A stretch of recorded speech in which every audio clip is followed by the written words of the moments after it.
Olá, boa tarde, amigos do Kart Motor. Vamos para mais uma live. Hoje, convidado bem especial, piloto da Fórmula 2, o Felipe Drogovic. A maioria de vocês certamente conheceu ele das nossas pistas. Ele já está desde 2014 morando na Itália. Só mais um segundinho. Chegando aí daqui a pouco ali, conectando. Aí está. Felipe Drogovic, tudo bem? Tudo bem, Marcelo? Tudo jóia? Como é que tá aí na Itália? Tranquilo, tranquilo.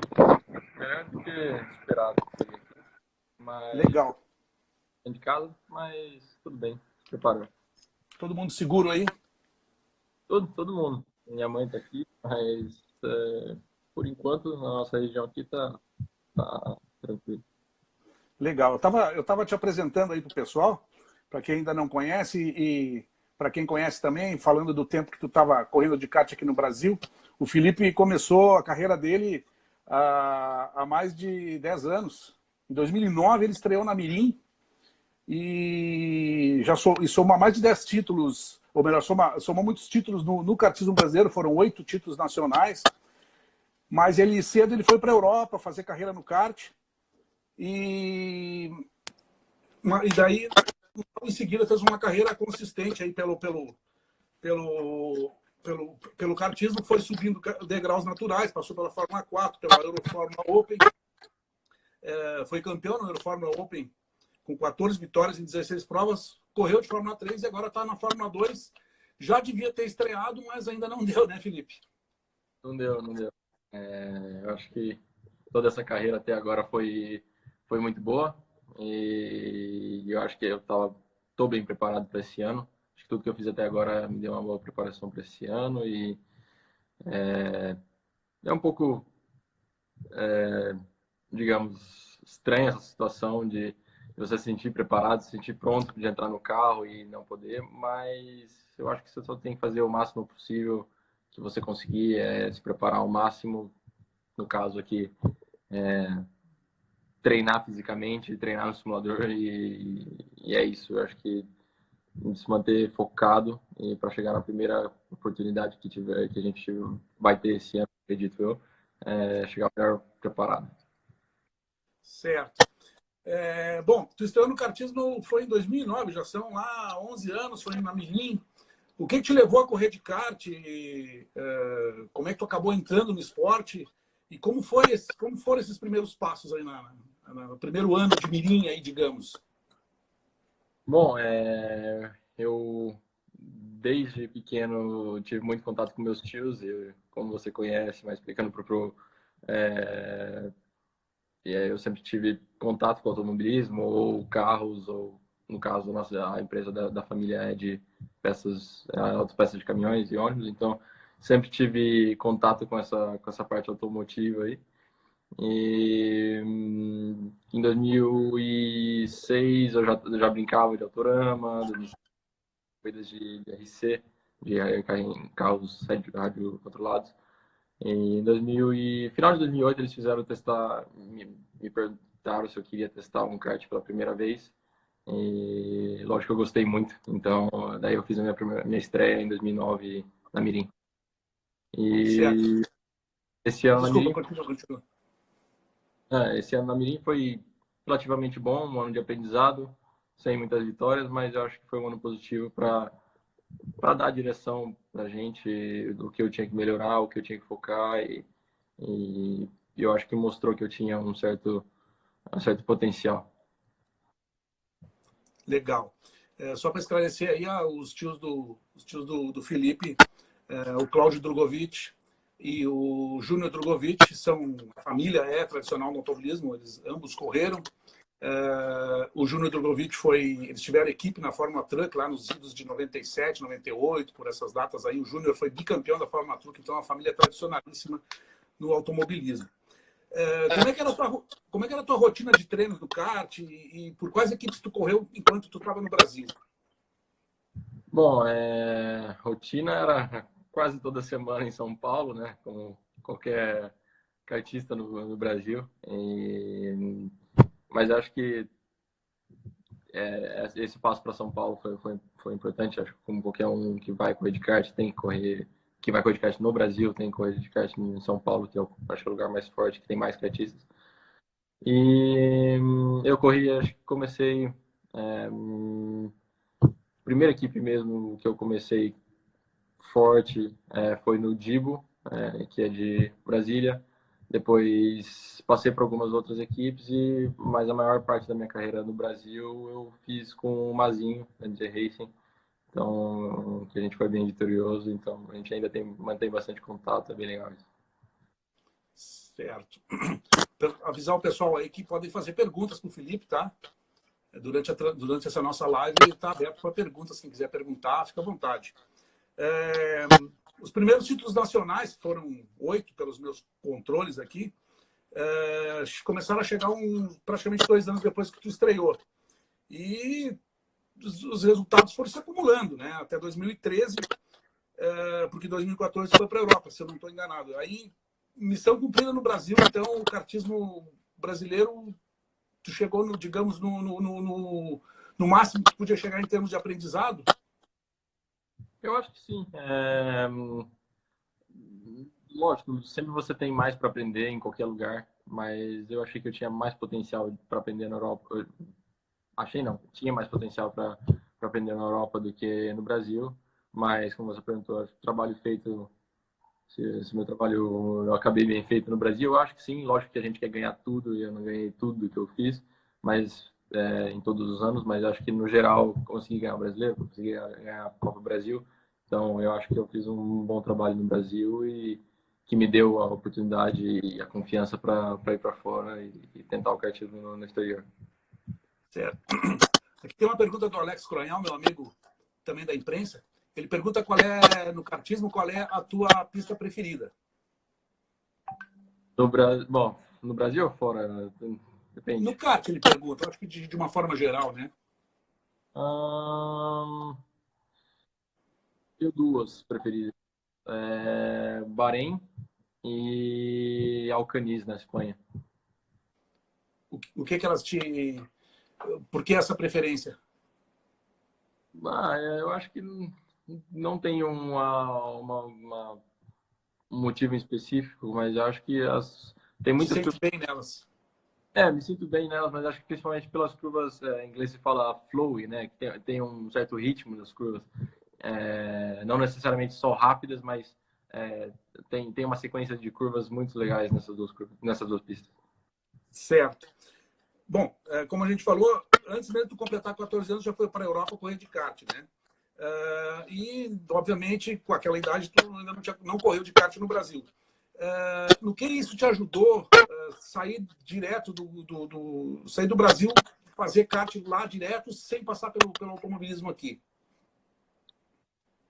Bom, eu acho que sempre o foco de qualquer piloto que começa no kart ou que vai bem no kart é sempre, pelo menos o sonho é chegar na Fórmula 1. E eu acho que para seguir esse caminho e essa linha hoje em dia não temos a oportunidade e, e tem as categorias propícias no Brasil. Então eu acho que não tinha por que tentar automobilismo no Brasil se eu já estava andando de kart na Europa. Então eu acho que foi o caminho certo a fazer isso.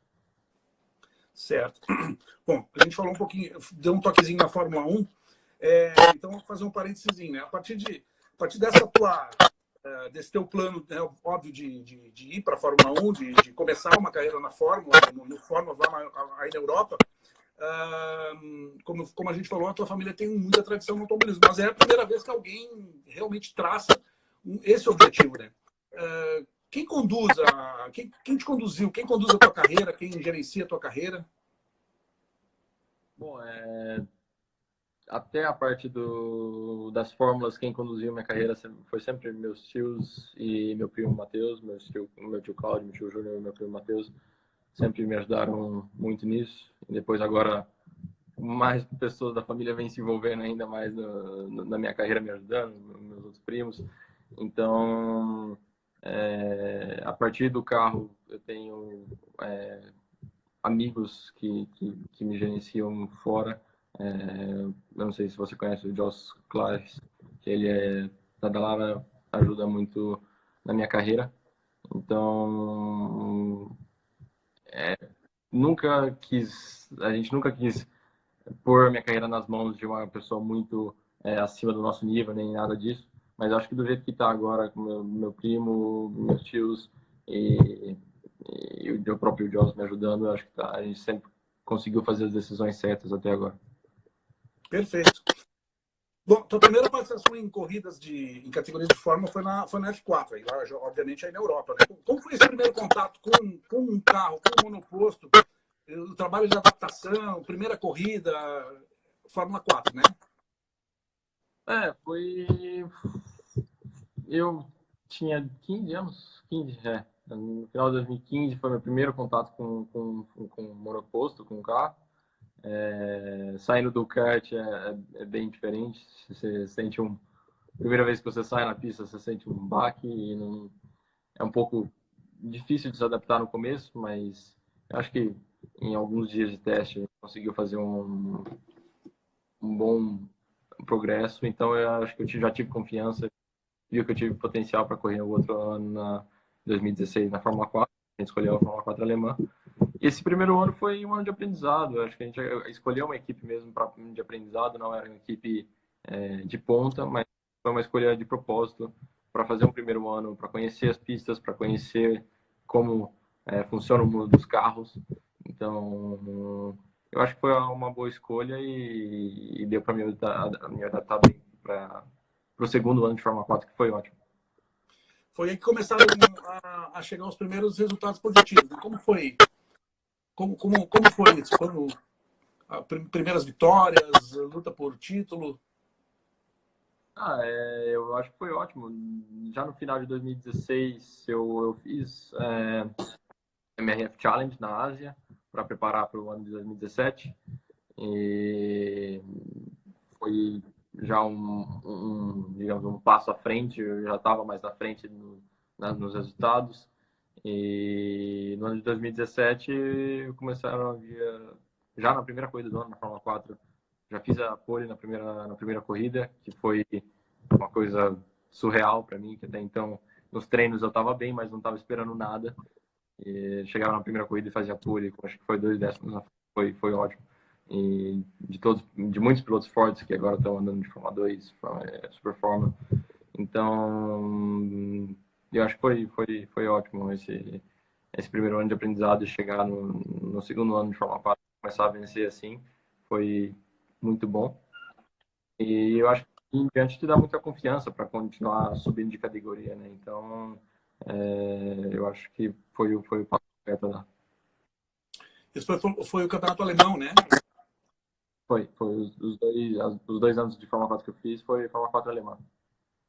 Num deles, nesse segundo ano, tu chegou a brigar pelo título, tu chegou a subir no pódio de geral, né? E venceu corridas e disputou o título da Hulk, não foi? O primeiro ano, sim. Eu cheguei a ganhar corridas na Hulk, subir no pódio no campeonato geral, e acho que fiquei em quarto no final das contas na Hulk, que foi bom.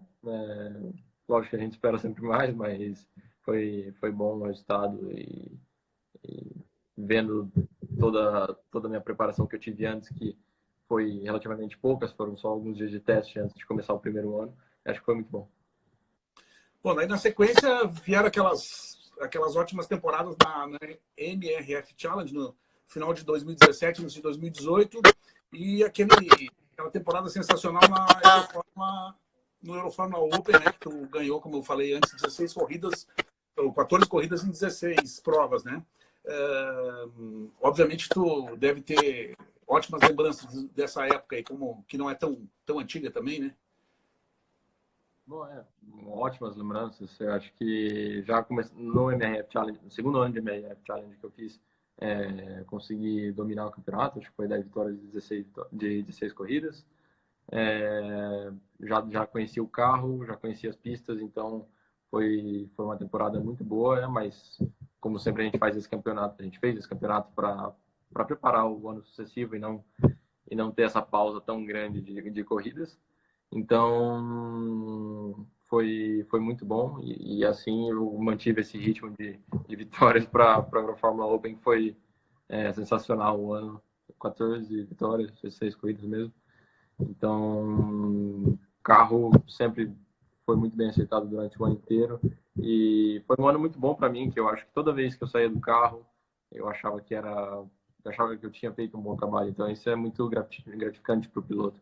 Quando você sai do carro, você fala, poderia ter virado meio décimo mais rápido ali, um décimo mais rápido ali, mas agora aquele ano foi um ano muito bom, principalmente por causa disso, porque toda vez que eu saía do carro, eu falava, eu acho que eu fiz um ótimo trabalho e tinha muito pouco para melhorar. Certo. Tem dois carinhas aí que eu não sei se conhece. Eu não sei se o pessoal conhece também, o tal de Caio Collet. Então. É um rapazinho com futuro, né? Ele pergunta, eu acho que ele está começando aí pela pergunta dele, né? Travo muito o pneu dianteiro nas freadas. Qual a técnica que você usa? Eu aqui o tempo inteiro, o dia inteiro, sem fazer nada. E daí eu tenho que dar um coach para eles, né? Então, sabe? O pessoal aí... O Heitor Dallagnol falou um pouquinho ali que torce por ti e por ele para chegarem os dois na Fórmula 1, que queria ver um pega de vocês dois na pista. Opa, já tá vendo aí, a gente tá andando no virtual o tempo inteiro. Tô tendo as coisas no virtual, então dá para ver agora. É isso aí. Ó, tem um outro rapazinho aqui que também parece que tem um certo talento aí, esse jovem Gabriel Bortoleto. Também acho que tu conhece, né? Acho que o povo conhece aí. Ele já pergunta uma coisa um pouco mais de aerodinâmica, diz que o teu cabelo está muito bonito e que ajuda na aerodinâmica. Acabar a quarentena aqui, eu vou raspar, não, tô brincando, não vou não. Mas assim dá mais downforce. Se for mais baixo, ganha mais reta, mais perto de curva, então não é bom. Bom, manda um abraço aqui pro Caio e pro Gabriel, também dois talentos aí maravilhosos, que assim como o Felipe, com certeza vão nos dar muitas alegrias ainda. Bom, temporada passada, a Fórmula 3 FIA não foi o esperado, né? O que aconteceu? Bom, eu acho que desde o começo do ano a gente não conseguiu achar um caminho com o setup do carro e com a filosofia para trabalhar com a equipe inteira. A gente fala dela, né? Precisa trabalhar, seja do balanço do carro, seja da guiada do piloto. Então, acho que uma coisa acaba não ajudando a outra. Se você não tem um carro que não está ajudando, você não ajuda os pilotos. Se os pilotos não sabem muito o que fazer, você não sabe o que fazer com o carro também. Então, a gente teve esse momento no começo do ano que nada se encontrou muito bem e a partir daí, como os carros eram novos, a gente ficou para trás nessa evolução. Então, a gente continuava evoluindo, mas os outros também, logicamente, porque o carro era novo. Então, a gente teve esse déficit aí no começo do ano que não ajudou a gente a continuar melhorando durante o ano inteiro. Mas, querendo ou não, um ano difícil assim te ajuda a melhorar também, principalmente psicologicamente. Foi um ano difícil, mas você aprende a lidar com esse tipo de situações, então acho que acaba só te fazendo um piloto mais forte. Na verdade, os momentos mais difíceis é que preparam a gente melhor, que ensinam a gente melhor, né? Bom, agora chegou na Fórmula 2, mesmo ainda não ter feito corridas, não ter podido estrear. Os treinos oficiais no Bahrein, no início do ano, foram muito promissores, né? No último treino, no final, tu foi o segundo no último treino, teve um bom desempenho nos outros dias, nos outros treinos, foram 3 dias. Segundo tempo no último treino e terceiro tempo geral, né? Como tu vê essa temporada, claro que você ainda podíamos estar falando já de 2 rodadas aqui, talvez, mas já dá para ter uma noção, né? Como tu vê essa temporada? Qual é o principal objetivo nessa temporada de estreia na Fórmula 2? Bom, o principal objetivo sempre foi, desde o começo que a gente decidiu fazer essa temporada, de aprender. A categoria da Fórmula 2 é uma categoria muito diferente, seja desde o pit stops, com as corridas muito mais longas do que a Fórmula 3. A Fórmula 3 tem as corridas entre 30 e 40 minutos, digamos assim, até 40 e alguma coisa, mas Fórmula 2 passa de 1 hora a primeira corrida, então é bem mais diferente. O carro em si é muito mais pesado, muito mais potente e tem muito mais downforce também, então é um pouco diferente de guiar. Mas falando sobre o teste, eu acho que já o primeiro teste foi promissor, muito melhor do que eu esperava até, porque eu cheguei lá com essa mentalidade de aprender. Então, os primeiros dias foi realmente aprendendo e daí no último dia, que foi o dia de tentar mostrar a performance, eu acho que a gente foi muito bem, segundo colocado. Lógico que esses testes são muito diferentes, a gente tinha pelo menos 6 pneus duros e 2 macios, né? Então, esses 2 macios é onde você vira o tempo mais rápido. Então, o primeiro, logicamente, sendo minha primeira vez com pneu macio no Fórmula 2, você ainda não se sente muito bem com o carro, que não foi ruim, acho que foi nono, alguma coisa assim. E da segunda vez que eu coloquei o jogo de pneu macio foi muito bom, já pulei para o segundo. E acho que a equipe inteira esse ano já trabalhou muito bem até o teste. Eu fiz vários trabalhos com eles, fui para a equipe, fiz alguns trabalhos no simulador, mas principalmente os engenheiros eu acho que já se colocaram na frente com esse regulamento novo, que agora a gente vai ter as rodas de 18 polegadas, né? E que o carro muda bastante por causa disso. E já de cara o carro já era bem, bem balanceado, bem promissor. O Flávio Ailon pergunta aqui, já dá para ter dá para fazer um comparativo do 3 para o 2, obviamente, né? Da Fórmula 3 para a Fórmula 2. Como foi essa troca para ti? Essa nova categoria, agora comparando com a 3? Falando do carro, você está perguntando do carro? Como é que é? Eu não vi o comentário. Acredito que sim, é no sentido do carro, sim. O carro, eu costumo dizer que o Fórmula 2 é simplesmente o F3 novo agora, né? Um pouco maior de tudo. Um pouco mais de potência, um pouco mais de peso, um pouco mais de downforce, bastante mais downforce. Mas eu acho que o estilo de guiada é parecido, e principalmente por causa dos pneus, né? Os dois sendo Pirelli. Os Pirellis são feitos para acabar mesmo durante a corrida, nas longas saídas de box, quando você faz mais de 3, 4 voltas, o pneu cai muito. Então, acho que o estilo de guiada é parecido, mas lógico que tem coisas diferentes, como o freio em carbono muda muito, principalmente agora essas rodas de 18 polegadas mudam um pouco a guiada, mas foi, digamos, bem boa, aprendendo as coisas novas, como o pit stop, que eu nunca tinha feito, coisas assim do tipo, mas eu acho que foi bem boa. Trabalhar com os engenheiros fora da pista ajuda muito para isso. O Xixo, eu acho que é um Xixo 1964, eu não conheço ele, não sei exatamente o nome, ele fala que tem esperança que na Fórmula 2 tu vai poder fazer um trabalho muito melhor que na Fórmula 3. É o que a gente espera, né? Que eu sempre estou esperando desde que eu testei. O teste foi muito bom, muito melhor do que o resultado que a gente teve ano passado. E o É o potencial. Maurício que está falando. Não, conheço. Bem, o...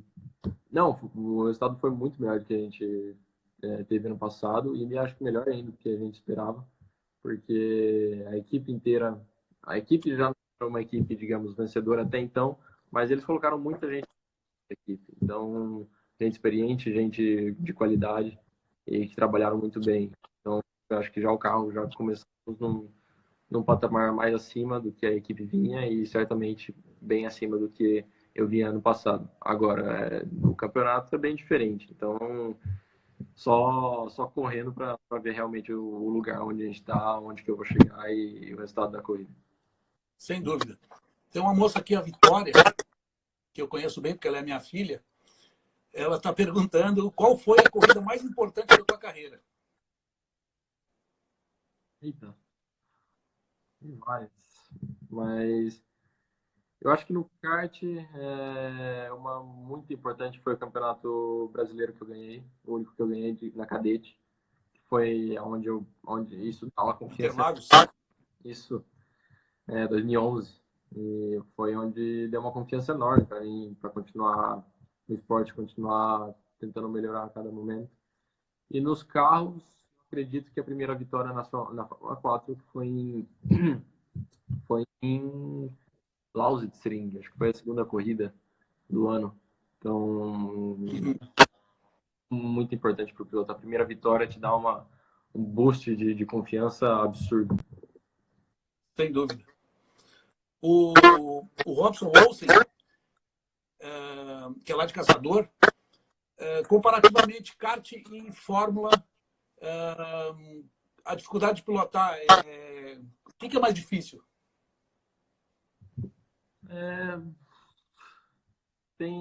Depende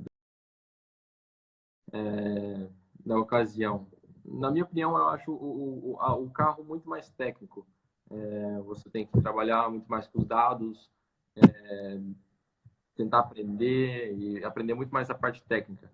Já o kart é uma coisa mais do feeling do piloto, ele guia mais com o feeling e com os sensores, digamos, do corpo dele, e você consegue chegar mais no limite mais rápido, trabalhando dessa forma. Já no carro é mais difícil isso, você só andar com o feeling. Você tem que realmente olhar os dados, estudar com os engenheiros, estudar principalmente como o pneu funciona para as corridas longas. Então, são duas coisas diferentes. Logicamente, o kart sendo uma coisa muito mais, digamos, um pouco mais fácil de você chegar no limite, faz com que as coisas sejam muito mais próximas, os resultados sejam muito mais agrupados, né? Então, o tempo de volta é muito próximo do outro. Então, acaba isso difícil. Mas, se eu tivesse que escolher qual que é mais difícil, eu ainda escolheria o carro, porque tem muito mais variáveis para você, digamos, ter que aprender, né? Seja como manusear os pneus durante uma corrida, os freios, como fazer a volta de classificação, como fazer a corrida. Então, tem muito mais variáveis para o que você tem que aprender no carro. Certo. Uma pergunta aqui do Evaldo Cruz, lá da Bahia. Se a tua equipe atual, a MP Motorsport, se ela tem parceria com alguma equipe de Fórmula 1? Não. Oficialmente não tem alguma parceria. Muitos pilotos da Red Bull, eles mandam para correr com a MP. Eles normalmente sempre tem algum piloto do Red Bull Junior Team com eles, mas não tem nada oficial, digamos que você chega lá e quero entrar na Red Bull, qualquer coisa assim. Não, é só, digamos, talvez alguma coisa de amizade que o Helmut Marko sempre coloca os pilotos da MP. Uhum. O Paulo César Frugeri, que é de Maringá, ele pergunta se durante a quarentena se tu tá ficando em Maringá. Não, eu tô na Itália. Durante o ano de corridas eu moro aqui, então tô na quarentena aqui. Mas acho que não tá mudando muito. No Brasil também não tá muito boa.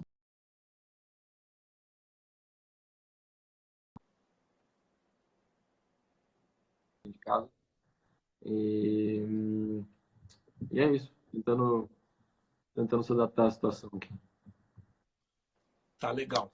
O Alex Coronel volta a fazer uma pergunta aqui, que ainda ele mesmo fala que é relativamente cedo para pensar nisso, mas tu pensa em andar em alguma categoria no Brasil um dia?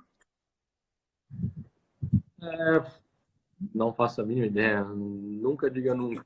Então, tem muitas categorias legais no Brasil, como estoque, entre outras, mas eu acho que no caso agora eu estou focado na Europa, então não tenho muito o que pensar nisso. Mas se um dia surgir a oportunidade de eu tiver que andar no Brasil, certamente eu vou estar feliz andando. O Paulo Frugeri pergunta de novo, uma outra pergunta, né? Se tu te inspira em alguém para chegar na Fórmula 1, quem seria? Que eu me inspiro? Não entendi. Isto. Depende das pessoas. mas eu acho que dentro da pista, ou até um pouco fora, assim, acho que o Hamilton é uma pessoa que dá para se espelhar, ou até, estou falando atualmente, né? Agora, fora, eu acho que como qualquer brasileiro, Ayrton Senna sempre é uma pessoa que eu tento me espelhar e como muitos outros tentam se espelhar. Mas atualmente acho que o Hamilton, se você olhar as coisas que ele faz de perto, dentro da pista, são bem impressionantes. O tanto que ele é preciso, o tanto que ele consegue não errar nas horas difíceis, é muito, muito especial isso que ele tem. E eu acho que eu tento me espelhar nisso. Ele é diferenciado, né? Ele tem a capacidade, que nem eu disse, a capacidade dele de sempre estar no limite e não ultrapassar esse limite, nem ficar abaixo, é muito impressionante. Sempre no limite, sempre sem errar, sempre naquele batente ali, e é isso que faz diferença nos campeonatos, sempre estar constantemente no limite. O Maurício também volta a perguntar, porque as corridas serão mais longas, como tu mesmo falou. Tu está fazendo um preparo físico diferenciado por conta disso, comparado com as outras temporadas? Sim, eu acho que você tem que pegar um pouco mais pesado no preparo. Principalmente também porque o limite de peso da Fórmula 2 é um pouco mais alto do que a Fórmula 3. Então você consegue colocar mais músculo, você consegue treinar mais sem se preocupar muito no peso. Mas ao mesmo tempo, eu acho que a base é a mesma coisa, sempre tentando manter o peso baixo e agora treinando bastante o pescoço na parte traseira, porque por causa das freadas com freio de carbono são muito mais bruscas, né? Então, o treino no pescoço, principalmente na parte posterior, tem que ser um pouco mais, tem que se concentrar mais um pouco. Também de preparo físico, a Valentina Olsen correu muito tempo de kart. Eu acho até que vocês correram mais ou menos na mesma época. A Valentina parou de correr. Ela pergunta com relação ao preparo físico, como tu está fazendo, que rotina tu está tendo durante essa quarentena? Bom, durante a quarentena, o que eu posso fazer aqui, pelo menos na minha casa, aqui a gente está tendo a regra que a gente pode sair no máximo 200 metros, no raio de 200 metros de casa. Então, o que eu posso fazer com isso é ir correr, fazer umas corridinhas, né, ficando para frente e para trás, e treinando dentro de casa. Né? Eu acho que estou tentando adaptar tudo. Pego garrafas de água, coloco dentro de bolsa para usar como peso. E meu treinador faz umas videochamadas comigo para mandar o treino para mim, para passar o treino, o que eu preciso fazer. Mas acho que não nada demais. Eu acho que eu tô tentando se adaptar, fazer o máximo que a gente consegue fazer agora com essa situação que está meio difícil, né? E lógico, treinando as partes que precisa. Sempre treinando aeróbico, treinando pescoço e manter essa constância, se mantendo focado principalmente para a primeira corrida do ano, que eu acho que nesse momento é mais importante você se manter focado e com treinamento mental é muito mais importante do que o físico agora. Nesse tempo que corre de carro já, de fórmulas, no automobilismo europeu, competiu por 5 equipes diferentes, né? A Neuhauser, que é austríaca, a Van Amersfoort, que é holandesa, a RP, que é RP Motorsport, que é italiana, a Carlin, que é inglesa, e agora uma nova equipe holandesa, a MP Motorsport, na Fórmula 2. São 4 países, 4 culturas diferentes, vamos dizer assim. Que comparativo a gente pode fazer na forma de trabalho desses 5 times aí e também como cultura de país? Bom, vamos pensar. Eu acho que pensando no trabalho começando do começo, vai. A primeira equipe que eu fiz, que foi a austríaca, foi uma equipe pequena, então eu acho que eu não tive realmente o contato com uma equipe grande austríaca, e isso muda muito se é uma equipe pequena ou uma equipe grande, o quanto eles podem ser exigentes ou não com o trabalho deles. Mas pensando, comparando, por exemplo, italianos com ingleses, eu acho que os italianos estão muito mais fechados no começo e depois eles conseguem se abrir e ter confiança em você. Já os ingleses são mais, legal, você consegue fazer um bom tempo com esse setup que eu te dou, mas agora se você não consegue fazer com esse, não vou mudar o carro, tem que ser esse, é isso aí, pronto, acabou. Então, eu digo, são muito mais duros, são muito mais, como é que eu posso explicar? São Certo. ingleses. O italiano, no começo, ele pode ser assim, mas depois ele consegue se abrir e dar mais liberdade para você. Você acaba sendo um amigo do seu engenheiro. E já os ingleses é um pouco mais difícil isso acontecer, você ser realmente amigo. Você está, no caso ali, às vezes você está só trabalhando com o teu engenheiro. E isso muda muito. Eu acho que se você conseguir você realmente ser amigo e ter essa conexão com o seu engenheiro, ajuda muito nas horas difíceis. E falando sobre a equipe holandesa, eu acho que os holandeses são um povo muito legal, acho que são o meu preferido da Europa. São muito legais, são muito extrovertidos, muito sérios também, sempre, como é que eu posso dizer, strict, né? Sempre diretos no que eles têm que fazer, muito direto, mas ao mesmo tempo são carismáticos, têm essa, como é que eu posso dizer, eles conseguem brincar nas partes difíceis, né, e não ser tão sérios, que é uma coisa que eu acho importante também. Muitas vezes você só fica muito focado, muito é, sem tirar a cabeça do lugar, acaba sendo muito prejudicial, você não tem a mesma performance na pista. Então eu gosto do pessoal holandês. A única coisa que agora, este ano, mesmo a equipe holandês, acho que na equipe inteira deve ter duas pessoas, três holandeses. Meus dois engenheiros, cada carro tem dois engenheiros esse ano. Então, os meus dois engenheiros são italianos, o engenheiro do outro carro é italiano, o quarto engenheiro é português, e meus dois mecânicos são da Estônia. Então, é uma bagunça, mas eu já tenho essa experiência de trabalhar com italianos e até agora foi a melhor experiência que eu tive com engenheiros, foi sempre com italianos. Então, estou muito feliz com o pessoal que está na equipe agora. Legal. Uma pergunta do Evaldo Luz, se já existe alguma luz aí de quando... Evaldo Luz, né? Sem querer fiz um trocadilho aqui, se já existe uma ideia de data prevista para o início da temporada, né, da pandemia, né? Eles estão falando o tempo inteiro de que pode começar em julho no Red Bull Ring, né? Isso, lógico, não é nada, não tem nada a certeza, com todas as especulações. Mas estão tentando de 12 corridas, eles estão tentando fazer pelo menos 10. E eu acho que eles têm a capacidade de conseguir fazer essas 10 corridas bem feitas, que eu acho que ainda é bom, começando no meio do ano, e agora eu acho que a gente só tem que esperar, mas as especulações são de começar em julho no Red Bull Ring. Certo. Bom, a Fórmula 2 corre sempre como preliminar da Fórmula 1, né?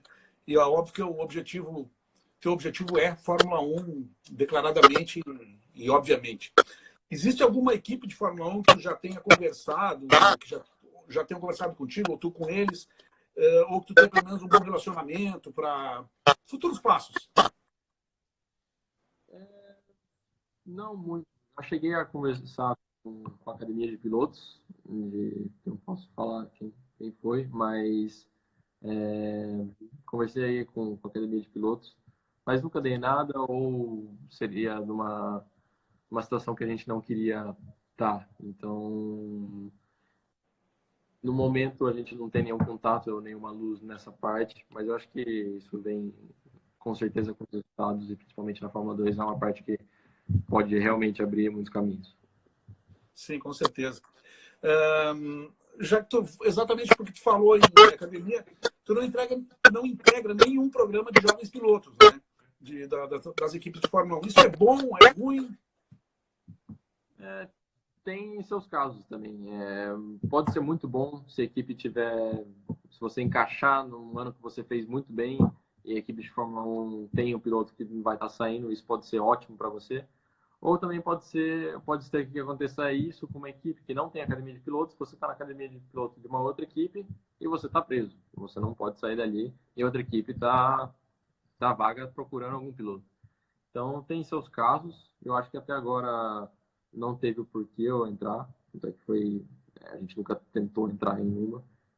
Tive conversas, mas a gente nunca teve realmente interesse, procurou entrar em uma. Porque eu acho que não foi uma coisa é, que eu precisava realmente, até agora. E de agora em diante, eu acho que a coisa pode mudar, a gente pode precisar, então, não sei, vai depender do ano, vai depender de como eu vou andar, então, lógico, é um ano de aprendizado, tentando aprender o máximo possível, mas os resultados, eu vou tentar com que eles venham, que eu acho pode ser muito importante no primeiro ano. Essa temporada é exatamente para isso, para um aprendizado. Obviamente, vai ter uma segunda temporada de Fórmula 2. Não Também não dá para sei, ver. para saber. Principalmente financeiramente é muito difícil a Fórmula 2, então é uma categoria muito cara. Então você nunca sabe, né? Eu acho que por isso você tem que dar o máximo toda vez que você entrar na pista e tentar fazer o seu melhor.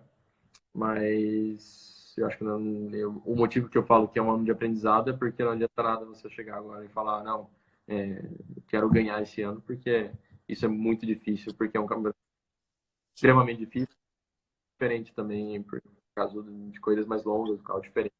É difícil que você chegue lá com pilotos que já estão há 2, 3, 4 ou até 5 ou 6, acho que o Mark Love está lá.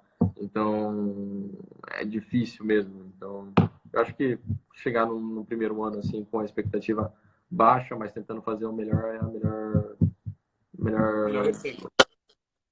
melhor approach pro campeonato.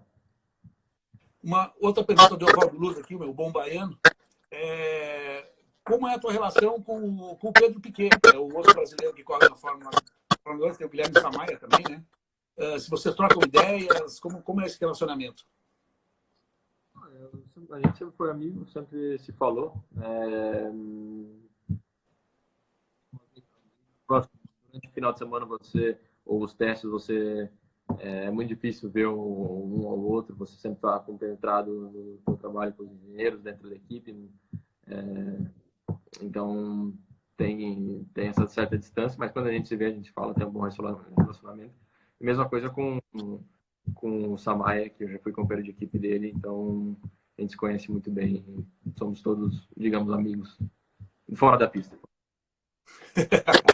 Aí já cabe outra pergunta do Evaldo Luz, vai ganhar o prêmio de maior perguntador aqui dessa live. Companheiro de equipe, tu tem um bom relacionamento com ele e ele é rápido?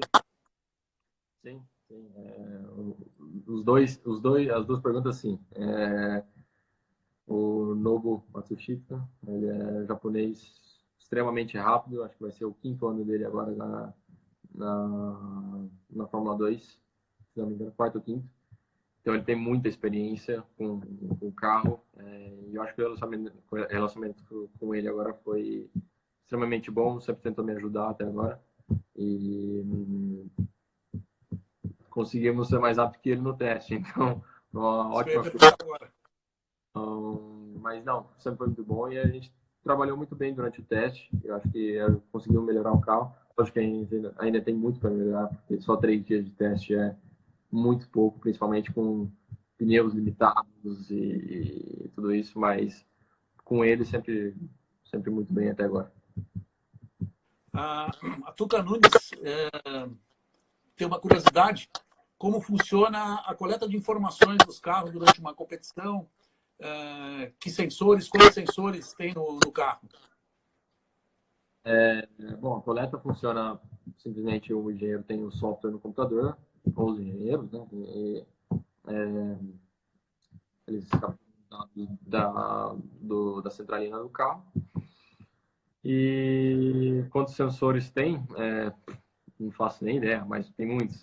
Desde do motor, volante, e daí com temperatura de pneus, pressão de pneus, esse ano foi uma coisa nova agora que eles têm, foi inserido dentro da válvula de pneu dessas novas rodas. Você tem um sensor de pressão de pneu e de temperatura também. Então, temperatura interna do pneu. Então, isso é mais dados ainda que a gente tem, que a gente pode capturar. E temperatura externa do pneu, temperatura interna, velocidade do vento, contra o vento, né?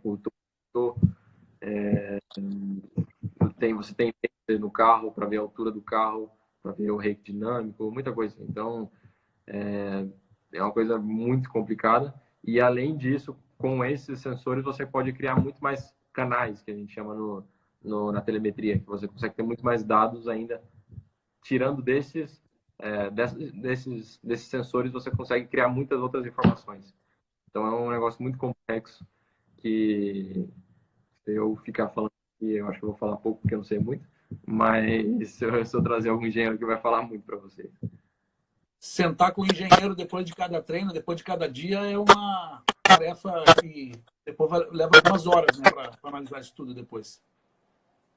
Eu sou chato, né, que fica com o engenheiro até tarde na pista. Acho que o primeiro engenheiro italiano que eu tive, que foi em 2018, que eu me dei muito bem, foi a primeira vez que eu fiz uma corrida, eu fiz a última corrida do ano com ele, em 2017, e eu sabia que eu ia fazer 2018 com ele. Não, quer dizer, não sabia, mas eu queria fazer com eles, mas ele não sabia que eu ia fazer. Então, ele achava que eu só ia fazer aquela corrida e eles, digamos que não estavam no limite do que a gente podia andar no teste, né? Não estavam dando o máximo do potencial do carro. Mas eles iam dar para a classificação.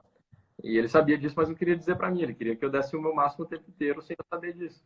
Então, eu fiquei com ele, pedindo para ele mostrar os dados até 11 horas da noite na pista, e ele começou a ficar doido, falou, ainda bem que você não vai.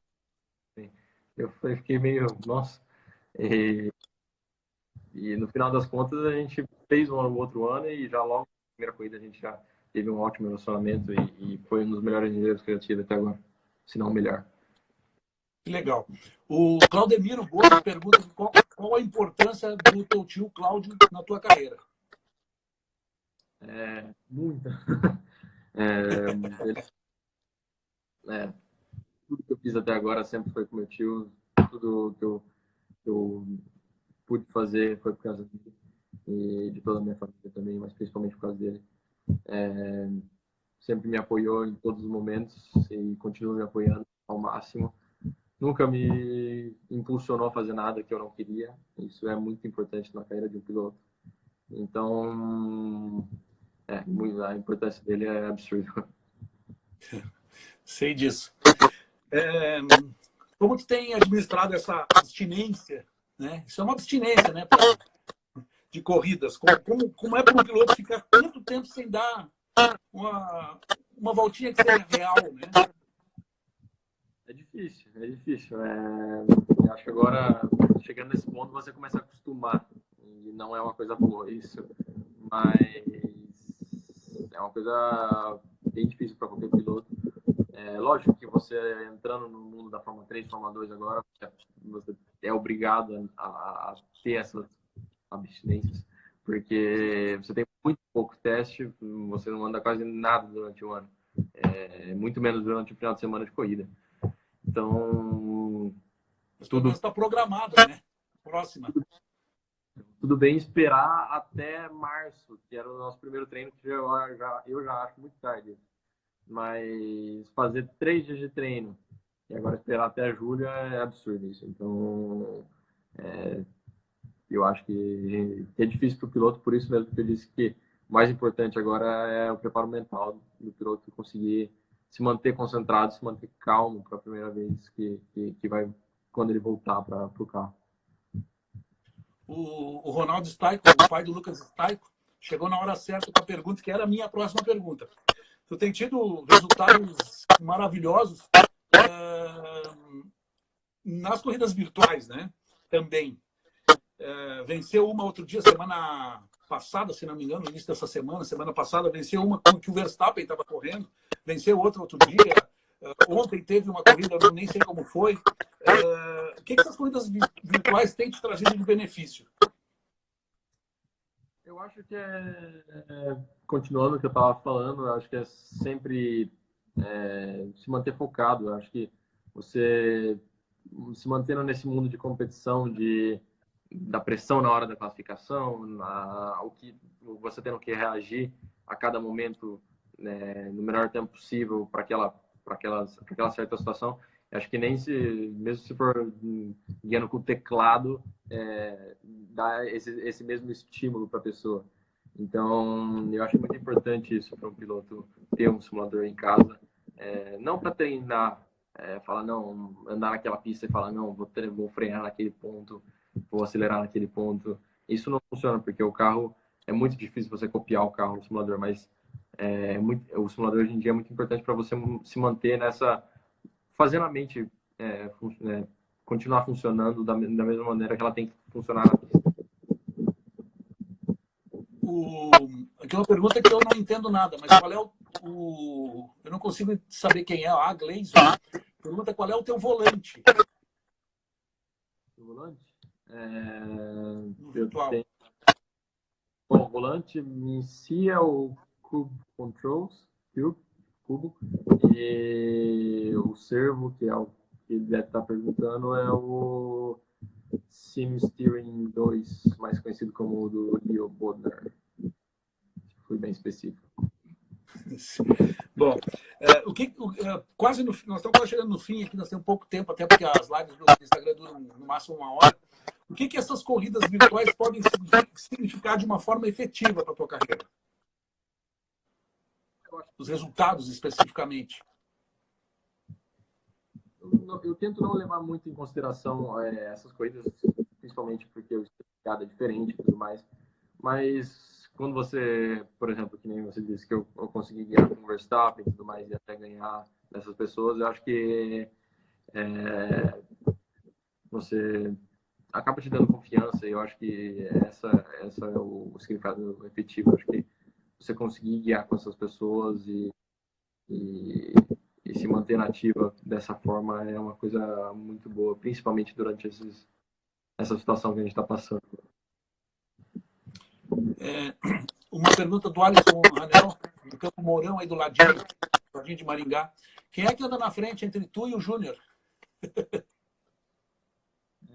Teu tio. Sempre pau a pau, eu e meu tio. Normalmente, às vezes, quando eu vou para minha cidade, a gente vai para Campo Mourão treinar, vai para Londrina, vai para Cascavel. Muitas vezes eu ando de super sênior, mesmo para andar com meu tio e ajudar ele, e ele sempre é extremamente rápido, então sempre realmente pau a pau. Então, chegou aqui o Robertinho Sprite, cara que fez uma carreira também muito bonita no kartismo. Tá dando um alô aqui, não perguntou nada ainda, mas tá dando um alô. Pergunta alguma coisa aí. Oi?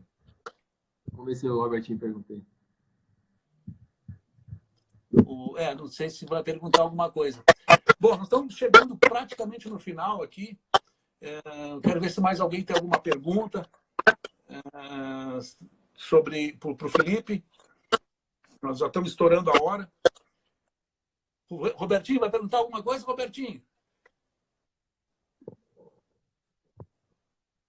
Ó, o Júnior está aí. Ó. O Felipe pode amarrar um braço e uma perna que anda na minha frente. Ó, o tio Júnior aí. Ele sabe como é que é o resultado. Sempre muito correto. Eu e ele. Principalmente na situação de experiência que eu tenho, mesmo assim, ele consegue ser extremamente rápido, principalmente nas pistas perto de casa, é uma coisa impressionante. É um dos carinhas em quem tu te espelhou, um carinha que certamente te ensinou muita coisa, né? Sempre muito. O Roberto Strade fala que não tem pergunta, só para mandar um abraço aí pro aluno dele. Um abraço para você também, meu. No passado a gente trabalhou juntos na Carlin, ele sempre me ajudando muito. E esse ano ele vai continuar trabalhando lá com o piloto na Carlin, mas a gente continua se vendo no paddock da Fórmula 2 e Fórmula 3. Certo. Bom, o Júnior está me mandando um abraço. Eu estava junto lá nesses anos que ele foi campeão na Fórmula Truck. Sim, eu tenho uma boa idade já, é verdade. Por isso que eu estava lá 20 e poucos anos atrás. Bom, gente, então a gente vai encerrar por aqui. Eu quero agradecer muito a presença de todos que acompanharam nosso bate-papo com o Felipe. Quero agradecer muito também o Felipe Drogovic pelo tempo que ele dispensou para a gente aqui, para a gente conversar, contar uns detalhezinhos da carreira. Ó, o Cláudio Drogovic botou aqui, esse carinha, o Júnior, tem 61 anos. Um abraço para o Cláudio também. Um abraço para o Júnior, um abraço para o Cláudio. Bom, então, voltando, quero agradecer muito o Felipe Drogovic pelo tempo que ele dispensou aqui para a gente, que ele nos deu esse prazer de conversar, de contar um pouco da carreira, como está sendo aí. E, obviamente, estou torcendo muito, assim como todos nós, torcendo muito para uma ótima temporada em 2020 na Fórmula 2. E quero também mandar um abraço aí para a dona Márcia, mãe do Felipe, e espero que uma hora dessas a gente possa se ver. Espero um dia, daqui a alguns dias não, daqui a alguns meses a gente fazer mais alguma, falando já dos bons resultados. E é isso. Agradeço muito, Felipe. Obrigado você, meu. Obrigado pela oportunidade, obrigado a todo mundo que assistiu aí. E vamos ver se a gente volta para a pista o antes possível agora. Fazer os bons resultados aí para o Brasil, se conseguir os melhores resultados. Então, um abraço para todo mundo, obrigado a todos que assistiram, obrigado pela oportunidade aí, e vamos se falando. É isso aí. Valeu, então. Tchau a todos. Tchau, Felipe. Abraços. Obrigado.